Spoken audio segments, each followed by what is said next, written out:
Please. And he later became very familiar with Duxford because he was a great supporter of the American Air Museum.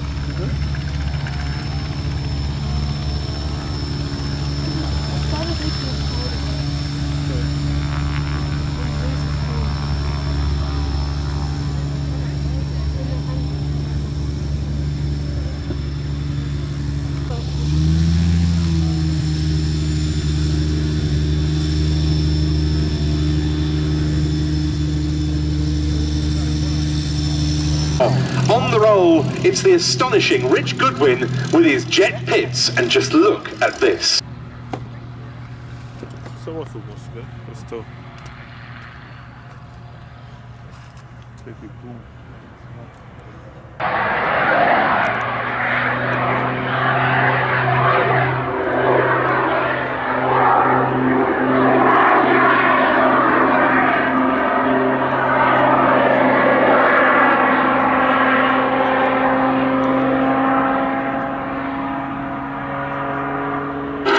Now, there is no other aircraft on the display circuit remotely like this, not even another Pitts. And Colin Hales is someone who's been intimately involved with this aircraft's development. Colin, welcome. Just tell us what's so special about this one. Good afternoon, ladies and gentlemen. Everything is special about this aircraft. It is a standard S2S fuselage, but that's about where it ends. On the engine we have a cold air induction system, tuned exhaust. We also have the soar wings for higher roll rate, but the main obviously difference is that this aircraft has two jet engines on the side of the airframe.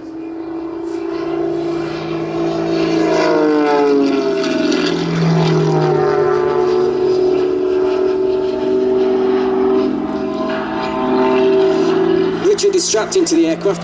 This is insufficient for these type of manoeuvres, so Richard is actually ratchet strapped into his seat with two ratchet straps. He could hardly breathe, but that's what you need to be able to remain in control. Plus 10 minus 4, but we actually have to restrict the G loads because of the jet engines. They're running at 46,000 RPM. And the centrifugal forces of the impeller blade, they don't like G's too much, so we have to limit it for that reason.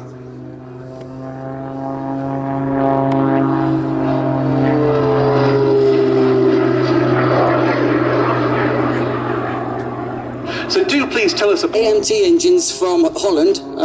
They are putting out about 350 pounds of thrust each. From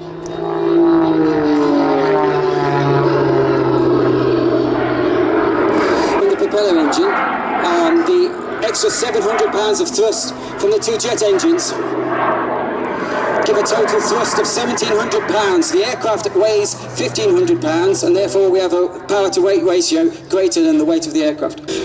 Some of the manoeuvres Richard will be doing now are actually to burn off the fuel. The two jet engines will use 60 litres of turbine fuel in the next 10 minutes, and obviously the smoke, as you can see, coming out. So Richard, at the moment,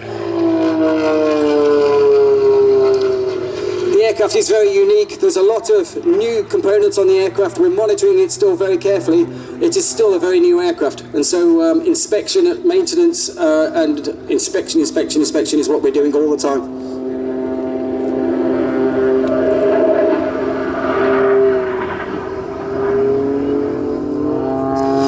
The reason why we put the two jet engines onto the aircraft,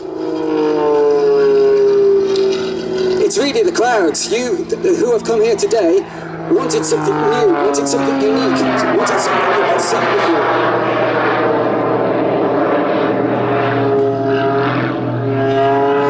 Before, because the sound of a biplane making jet noises is just something else. Yeah, that aircraft should not be making that noise.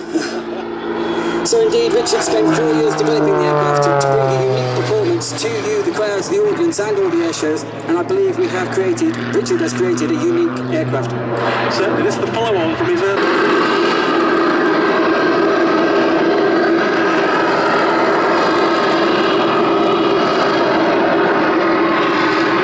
There is no way, this isn't a helicopter, it doesn't have a tail rotor, and there's no way of stopping the aircraft rotating around the propeller. In terms of the jet engines themselves and the activation of them, as it were, what sort of controls are there in the cockpit for him? there's full fade control, so they are completely variable.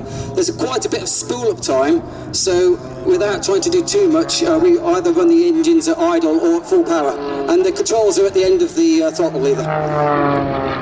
You're saying it's not quite as simple as on-off? Differential throttles, and that really affects the performance to turn the aircraft sideways. This is the manoeuvre we call the Christmas tree, as Richard spirals higher and higher and tighter and tighter. And I'm not sure if he can come to a halt at the top, but if he does, he becomes the angel at the top of the Christmas tree. No, not quite successful there. One is for the jet fuel, for the jet engines. We've got avgas for the petrol engine, the IO540 on there, but also we have to have a tank for the smoke oil. So there was a lot of plumbing in that aircraft.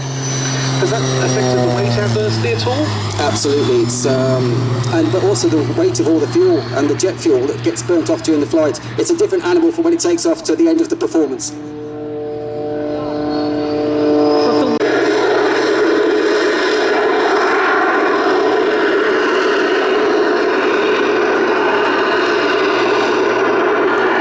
As it comes to a complete halt, there's no way of stopping the rotation.